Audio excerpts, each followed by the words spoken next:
வணக்கம். மாலை முரசு செய்திகளை விரிவாக பார்ப்பதற்கு முன்பாக முதல் தலைப்புச் செய்திகளை பார்க்கலாம். வங்கக்கடலில் உருவான குறைந்த காற்றழுத்த தாழ்வு நிலை நாளை அதிகாலை காற்றழுத்த தாழ்வு மண்டலமாக வலுப்பெற்று ஒடிஷா அருகே கரையை கடக்க வாய்ப்பு. சென்னை, கடலூர், நாகை, எண்ணூர், காட்டுப்பள்ளி, புதுச்சேரி, காரைக்கால், பாம்பன், தூத்துக்குடி துறைமுகங்களில் புயல் எச்சரிக்கை கூண்டு ஏற்றம்.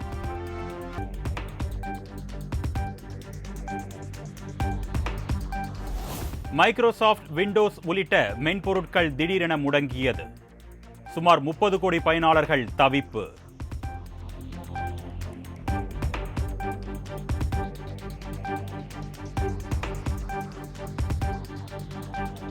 மைக்ரோசாஃப்ட் கோளாறால் உலகம் முழுவதும் 1300 விமானங்களின் சேவை ரத்து. இந்தியாவில் மட்டும் 170 விமானங்களின் சேவை பாதிக்கப்பட்டிருப்பதாக தகவல்.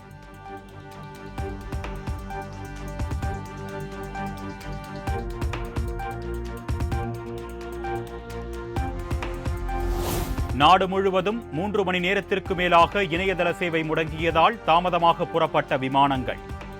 சென்னை, டெல்லி, ஹைதராபாத் என பல்வேறு நகரங்களில் ஆயிரக்கணக்கான விமான பயணிகள் பாதிப்பு.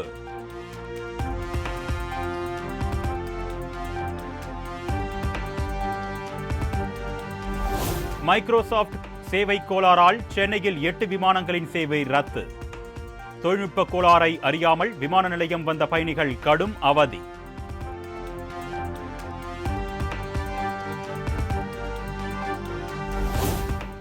மைக்ரோசாஃப்ட் கோளாறால் விமான நிலையங்களில் போர்டிங் பாஸ் கையால் எழுதி கொடுத்த அதிகாரிகள். கவுண்டர்களில் விமான நிறுவனங்களின் ஊழியர்கள் கூடுதலாக நியமனம்.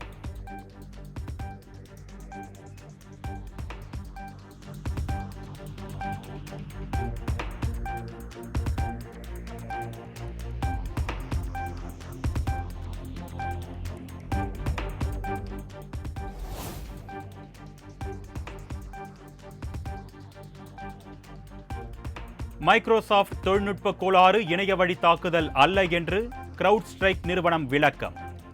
என்ன பிரச்சனை என்பதை கண்டறிந்து விரைவில் சரி செய்யப்படும் என்று எக்ஸ் தளத்தில் பதிவு.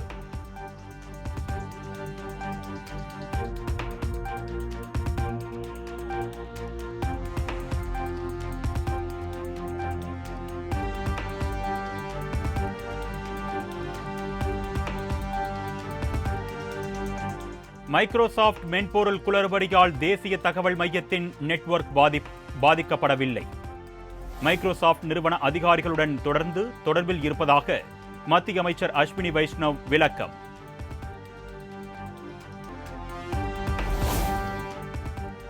மைக்ரோசாஃப்ட் அல்ல மேக்ரோஹார்ட் என்று பழைய பதிவை ரீட்வீட் செய்து எலான் மஸ்க் கிண்டல். விண்டோஸ் சர்வரில் ஏற்பட்ட பிரச்சனை தொடர்பாக மீம்ஸ் ஒன்றையும் பகிர்ந்துள்ளார்.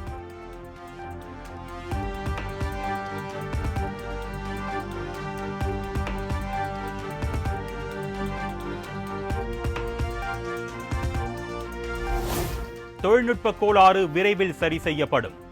மைக்ரோசாஃப்ட் நிறுவனம் விளக்கம்.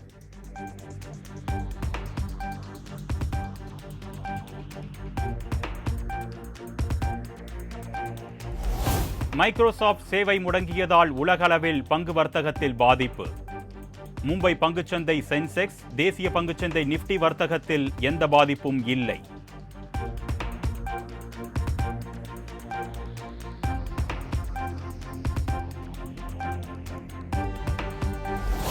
வங்கக்கடலில் உருவான காற்றழுத்த தாழ்வு பகுதி காற்றழுத்த தாழ்வு மண்டலமாக மாறியது. வடமேற்கு நோக்கி நகர்ந்து நாளை அதிகாலை ஒடிஷா மாநிலம் பூரி அருகே கரையை கடக்க வாய்ப்பு இருப்பதாக தகவல்.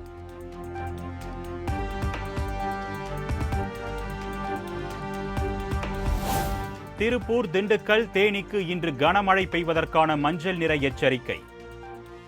நீலகிரி, கோவை மாவட்டங்களில் நாளை கனமழை பெய்யும் என்றும் வானிலை ஆய்வு மையம் அறிவிப்பு.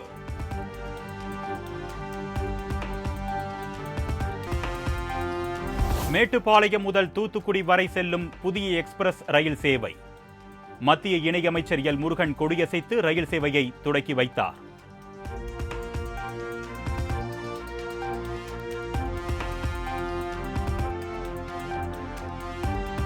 மைசூரு, மயிலாடுதுறை விரைவு ரயில் கடலூர் வரை நீட்டித்து இயக்கம். மயிலாடுதுறை ரயில் நிலையத்தில் காங்கிரஸ் எம்பி ஆர் சுதா கொடியசைத்து துவக்கி வைத்தார்.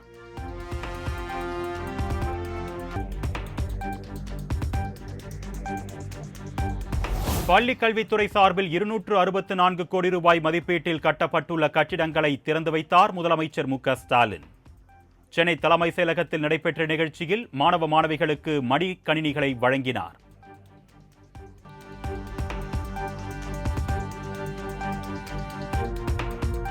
தமிழ்நாடு சிறைத்துறை சார்பில் 9 கோடியே 45 லட்சம் ரூபாய் மதிப்பீட்டில் புதிதாக கட்டப்பட்ட சிறை கட்டிடங்கள் திறப்பு.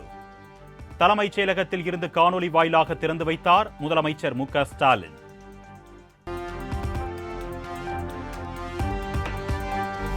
சென்னை தேனாம்பேட்டை அம்மா உணவகத்தில் முதலமைச்சர் மு க ஸ்டாலின் ஆய்வு. உணவின் தரம் குறித்து ஊழியர்களிடம் கேட்டறிந்தார்.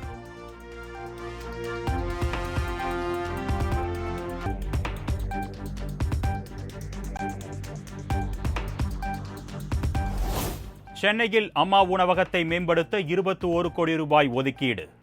முதலமைச்சர் மு க ஸ்டாலின் உத்தரவு.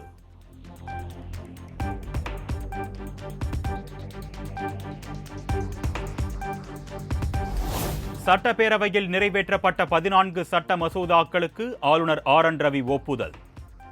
சென்னை குடிநீர் வாரிய விதிகளில் திருத்தம் மற்றும் நகர்ப்புற உள்ளாட்சி திருத்த சட்ட மசோதாக்களுக்கும் ஒப்புதல்.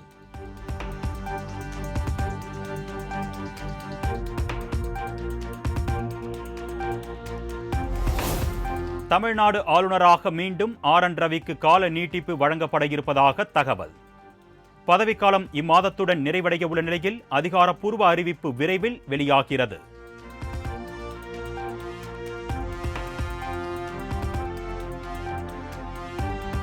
தமிழகத்தில் அதிகரித்து வரும் படுகொலை சம்பவங்களுக்கு கடும் நடவடிக்கை எடுக்காமல் திமுக அரசு வேடிக்கை பார்ப்பதாக இபிஎஸ் குற்றச்சாட்டு.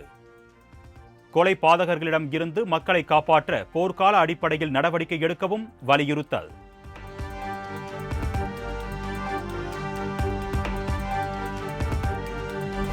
திமுக ஆட்சியில் தமிழகம் முழுவதும் இந்த ஆண்டு மட்டும் 595 கொலை சம்பவங்கள் அரங்கேறியிருப்பதாக இபிஎஸ் பட்டியல்.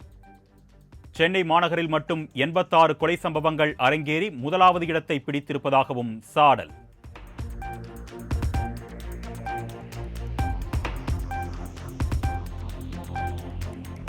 மின் கட்டண உயர்வை கண்டித்து சென்னையில் பாமக சார்பில் ஆர்ப்பாட்டம். ஊழல் முறைகேடு செய்ய தனியாரிடம் அதிக விலை கொடுத்து மின்சாரம் வாங்குவதாக பாமக தலைவர் அன்புமணி குற்றச்சாட்டு. அதிகமா யார்கிட்ட வாங்குறாங்க? தனியார் கிட்ட இருந்து வாங்கிட்டு இருக்கிறார். கிட்டத்தட்ட 12,000 மெகாவாட் தனியாரிடம் பெற்றிருக்கின்றார்கள் தமிழக அரசு மின்சாரத்தை. தனியார் கிட்ட பெறாங்கன்னா என்ன காரணம் தெரியல. என்ன காரணம்? டப்பு காசு பணம் துட்டு மணி.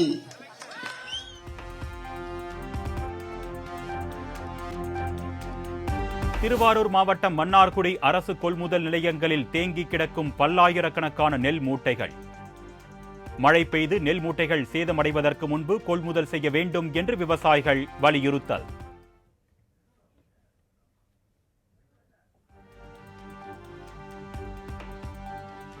மாவட்டம் மன்னார்குடி பகுதியில் நெம்மேலி, மூணாஞ்சேத்தி, கருவகுளம், முதல் சேத்தி உட்பட இந்த 10க்கும் மேற்பட்ட நேரடி நெல் கொள்முதல் நிலையங்களில் தேங்கி கிடக்கிற நெல் மூட்டைகளை உடனடியாக அரவை மில்லுக்கு எடுத்துச் செல்வதற்கும், விவசாயிகள் கொட்டி வைத்திருக்கிற நெல் மழையில் அடித்து செல்லாத வகையில் கொள்முதல் செய்வதற்கும் அவசரகால நடவடிக்கையை மேற்கொள்ள வேண்டும்.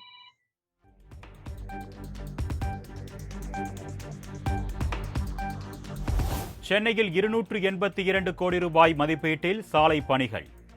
டெண்டர் கோரியது சென்னை மாநகராட்சி.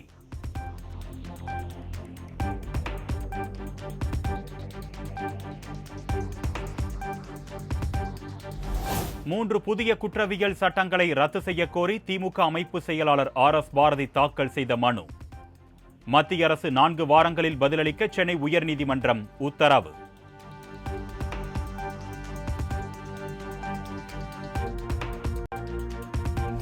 ஒரு பள்ளியில் இருந்து வேறு பள்ளியில் சேர்க்கை கோரும் மாணவர்களிடம் மாற்றுச் சான்றிதழ் கேட்டு வற்புறுத்தக்கூடாது. தமிழகத்தில் உள்ள அனைத்து பள்ளிகளுக்கும் சுற்றறிக்கை பிறப்பிக்க பள்ளிக் கல்வித்துறைக்கு சென்னை உயர்நீதிமன்றம் உத்தரவு.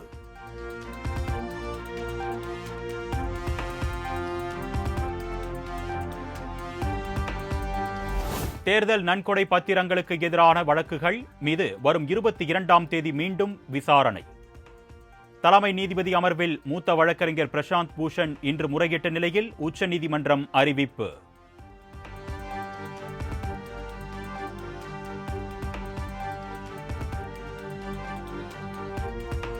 தமிழக வெற்றிக் கழக கட்சியின் கொடி அடுத்த வாரம் அறிமுகம். கட்சி கொடி குறித்த அதிகாரப்பூர்வ அறிவிப்பு விரைவில் வெளியாகும் என்று கட்சி வட்டாரங்கள் தகவல்.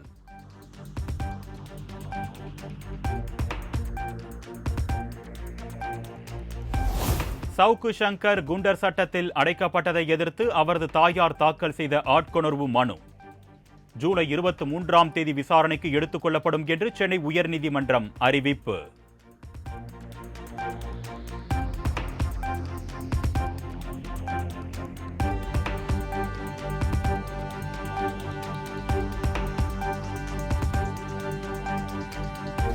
சட்டவிரோத பணப்பரிமாற்ற தடை சட்ட வழக்கில் சிறையில் உள்ள ஜாஃபர் சாதிக்கின் காவல் 4 நாட்களுக்கு நீட்டிப்பு.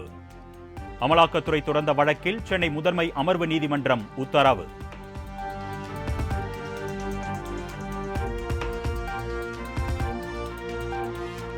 மாவோயிஸ்ட் நடமாட்டத்தை தடுக்க தமிழக கேரள எல்லையோர வனப்பகுதியில் தீவிர வாகன சோதனை. முள்ளி வழியே உள்ளூர் பழங்குடியின மக்களை தவிர பிறர் கேரளாவிற்குள் நுழைய போலீசார் தடை.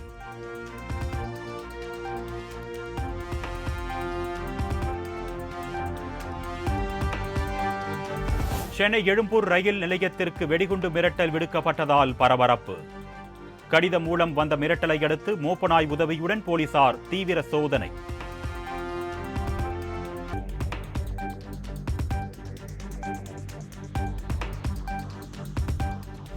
சென்னை பெரும்பாக்கம் தனியார் மருத்துவமனைக்கு வெடிகுண்டு மிரட்டல் விடுக்கப்பட்டதால் பரபரப்பு. 3 மணி நேர சோதனைக்கு பிறகு புரளி என்று தெரிய வந்ததால் மக்கள் நிம்மதி.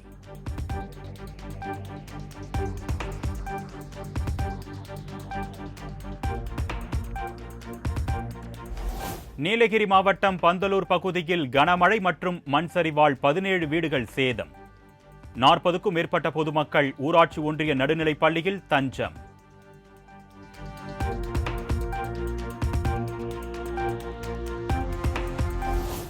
தமிழகத்தில் அம்மன் கோவில்களில் ஆடி முதல் வெள்ளி கோலாகலம்.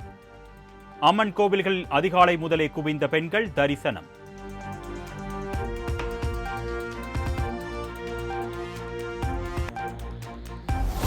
பத்து ஓவர்கள் பந்து வீசினால் மட்டுமே 50 ஓவர் போட்டியில் விளையாட வாய்ப்பு வழங்கப்படும்.